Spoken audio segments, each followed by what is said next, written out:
Pipe and tank के आखिरी भाग में हम कुछ अन्य ऐसे सवाल देखेंगे जो विविध में काउंट होते हैं। विविध मतलब मिसलेनियस टाइप के होते हैं, जो सभी प्रकार के मिक्सर में होते हैं, मतलब मिक्सिंग होते हैं सवाल। ठीक है, तो इसके अंतर्गत थोड़े अलग अलग तरह के सवाल हैं, उन्हें भी हम देख लेते हैं। तो हमने इस पूरे सप्ताह में पाइप और टैंक को देखा है। आप सारे वीडियो को धीरे धीरे देखिए। कोई चीज़ समझ में नहीं आती है तो मुझे व्हाट्सएप से पूछिए, होमवर्क करिए। तो आज के सवालों में हमको विविध सवाल देखने को मिलेंगे। विविध में मतलब विभिन्न विभिन्न प्रकार के अलग अलग सवाल। इसमें हमको पहला सवाल दिया गया है, समान क्षमता वाले 9 नल किसी टंकी को 20 मिनट में भर देते हैं, तो उसी टंकी को 15 मिनट में भरने के लिए समान क्षमता वाले कितने नलों की आवश्यकता होगी। तो ऐसा सवाल आप समय कार्य में भी देखते हैं। यहाँ आप थोड़ी देर के लिए मन के अंदर ये सोच के चलें कि 9 नल 9 आदमी जैसे हैं। तो एक फॉर्मूला होता है, वो होता है M1 D1 is equal to M2 D2।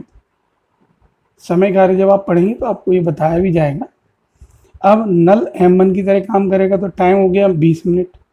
फिर कहा उसी टंकी को भरने के लिए 15 मिनट में कितने और नल चाहिए, तो M2 गायब है। तो आप क्या करिए, M1 की जगह पर 9 रख दीजिए, D1 की जगह पर मतलब कितना टाइम लग रहा है 20 मिनट। M2 आपको पता नहीं है दूसरा नल, D2 आपको दिया 15 मिनट। अब आप इसे सॉल्व करेंगे तो इसे सॉल्व करने के लिए आप इस तरीके से लिख सकते हैं, M2 is equal to 9 into 20 upon 15। किसी टेबल से इसे काटिए, 3 3 जा 3 5 जा, 5 से इसे काटिए 5 4 जा, तो 3 4 जा 12 आ गया। M2 का मतलब यहाँ पर 12, यानी हमें ऐसे 12 नलों की आवश्यकता होगी। ठीक है, तो ये बहुत सरल सवाल है। वैसे समय कार्य में इस तरीके के सवाल आएंगे तब आपको और प्रैक्टिस करवाई जाएगी। अगले तरह के सवाल में देखें हम, उसमें हमसे कहा गया है पाइप ए एक टैंक को 8000 लीटर प्रति घंटा की दर से भरता है। ए यानी भरने का काम कर रहा है, जबकि नल बी उसे 3 घंटे में खाली कर देता है। तो हमको ये नहीं मालूम कि ए टाइम कितना लेता है। तो पहले हमें नल का टाइम मालूम होगा तभी हम क्षमता निकाल सकते हैं। तो हम इसके सॉल्यूशन में देखेंगे कि माना नल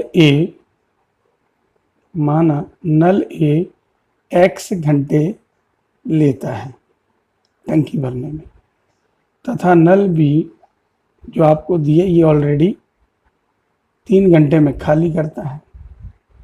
ठीक है, तो हमें ये सिखाया गया है कि पहले नल द्वारा दूसरे नल द्वारा किया गया कार्य टोटल 1 होता है। हम ये जानते हैं A प्लस B बराबर 1 होता है। ये बात आपको बताई गई है टंकी के किसी भी सवाल में पहले बार में भरा हुआ भाग, दूसरी बार में भरा हुआ भाग बराबर 1। तो आपको A का वैल्यू यहाँ से मिल जाएगा 1/x। B की जगह माइनस आएगा, क्योंकि माइनस के 1/3 लिख लेते हैं अपन, यहाँ पे अगली बार में सही कर लेंगे। तो यहाँ से इसे सॉल्व करेंगे तो जा जाएगा 1/x is equal two plus के 1/3। इसे अगेन सॉल्व कर दीजिए, x बराबर आ जाना चाहिए आपके पास पूरा सॉल्व करके 3/4। देखिए 3 यहाँ गया, 3 और 1 4, 4/3 आएगा। तो जब आप इसका रेसिप्रोकल करेंगे, पलटेंगे तो 3/4 आ जाएगा। इसका मतलब हमें ये पता चल गया कि वो 3/4 घंटे में टैंक को भर लेता है।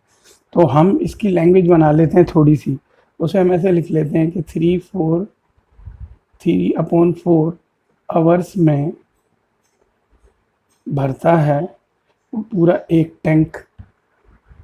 तो 3/4 आवर्स में भरता है पूरा एक टैंक, और उसको दिया हुआ है 8000 प्रति लीटर के हिसाब से भर रहा है। तो यानी 1 घंटे में अगर इतना भर रहा है, 1 घंटे में इतना भर रहा है, तो उसके हिसाब से कुल क्षमता कितनी हो जाएगी। तो उसकी कुल क्षमता हो जानी चाहिए, टैंक की कुल क्षमता हो जानी चाहिए 3/4 इंटू 8000। आप इसे सॉल्व करेंगे तो 2 3 6000 लीटर का टैंक है। इसको ऐसे समझ लीजिए, वो ये कह रहा है 1 घंटे में 8000 लीटर भरता है, और नल कितनी देर चल रहा है, 3/4 घंटे चल रहा है।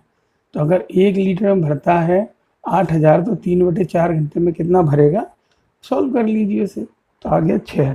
ठीक है, आप अगले तरह के सवाल देखेंगे। अभी अगले प्रकार के प्रश्न में दिया हुआ है कि दो नल किसी टंकी को क्रमशः 12, 15 और 12 घंटे में भर सकते हैं, जबकि तीसरा नल इसे 4 घंटे में खाली कर सकता है। यदि ये नल क्रमशः 8 बजे, 9 बजे, 11 बजे सुबह खुले जाएं, तो टंकी कितने बजे खाली होगी? खाली होगी इसका मतलब ये है कि 4 घंटे वाला नल फास्ट चल रहा है, इसलिए वाली बात कही गई है। तो हमको ये मालूम ही नहीं टंकी कितने बजे खाली होगी, तो हमने शुरू में ही मान लिया, माना टंकी x बजे खाली होगी। ठीक है, अब अगर x बजे खाली होगी और ये नल 8 बजे खुला है, तो ये कितनी देर चला होगा पहला नल? तो पहला नल चलेगा आपके पास में x माइनस 8।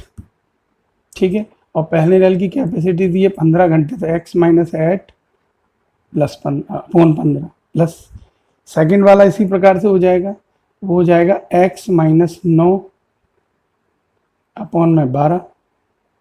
ये दोनों नल भर रहे हैं, सामने वाला खाली कर रहा है तीसरा नल, तो तीसरा नल 11 बजे खोला गया, तो वो हो जाएगा x माइनस 11। x में से इसलिए घटाया जा रहा है क्योंकि ये फाइनल टाइम है जिस टाइम में ये रिजल्ट आएगा, अपॉन में ये दिया है 4 घंटे। इसे आपको एलसीएम लेके सॉल्व करना है।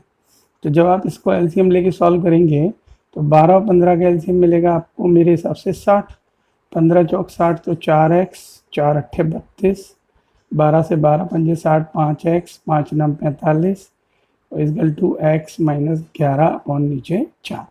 इस 4 से इसको 15 बार काट दीजिए, सॉरी मल्टीप्लाई करिए, फटाफट सॉल्व करिए। 4 और 5 हो जाएगा 9x, और माइनस 32 और माइनस 49 जो हो जाएंगे 9 और 2 11, एक उधर गया, 4 और 3 7 8 81, इधर जो हो जाएगा 15x, और 15 का 11 से गुणा कर लीजिए, 11 पंजे 55 का 5, 11 कम 11 5 16, 165। इसको ट्रांसफ़र करिए जल्दी से, तो आपको मिल जाएगा 15 में से 9 गए तो ये आ जाएंगे शायद 6x, और ये 165 और 81 है, तो ये हो जाना चाहिए 4, और इसका घटाव करिएगा जल्दी से।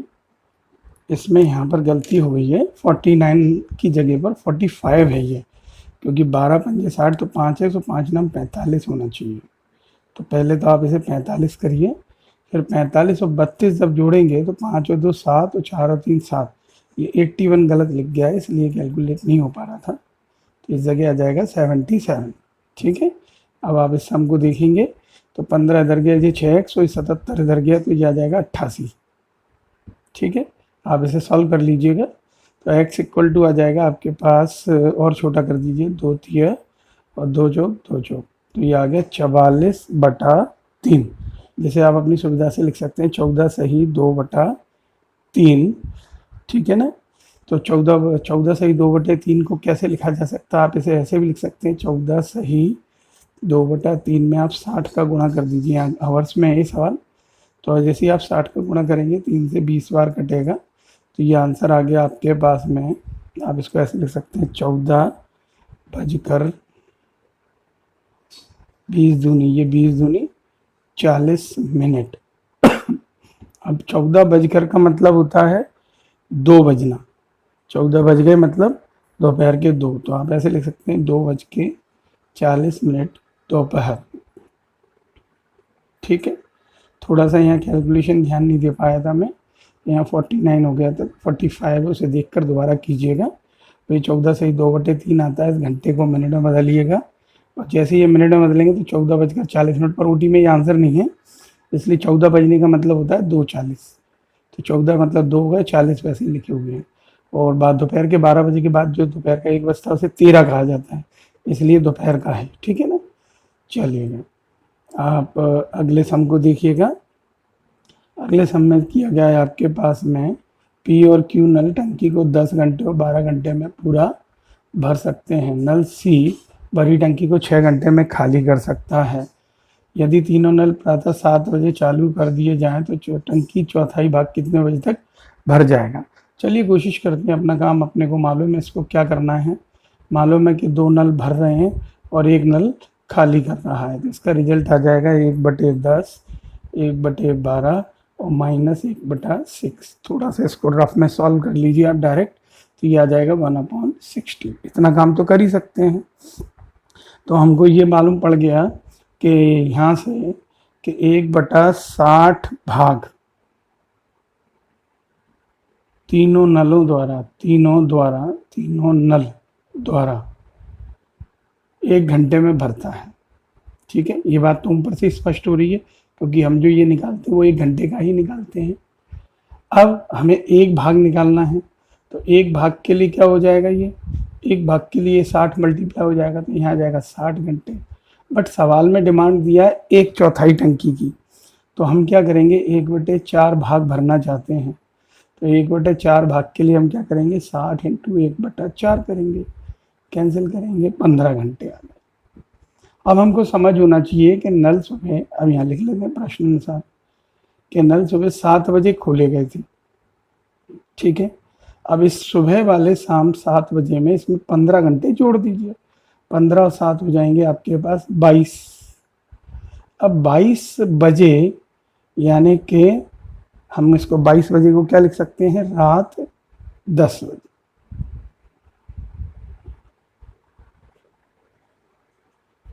मैं ऐसा इसलिए बोल रहा हूँ, मैंने अभी अभी बताया था 14 बजे 2, तो ऐसे 22 बजे, तो आप ऐसे करके गिनते जाएंगे तो 12 तो हो जाएंगे, और 12 में 10 जोड़े तो 10 बजे रात को। ठीक है, इस प्रकार के सवाल आप कीजिए, मैं इनको होमवर्क में दूंगा आपको। ठीक है, धन्यवाद।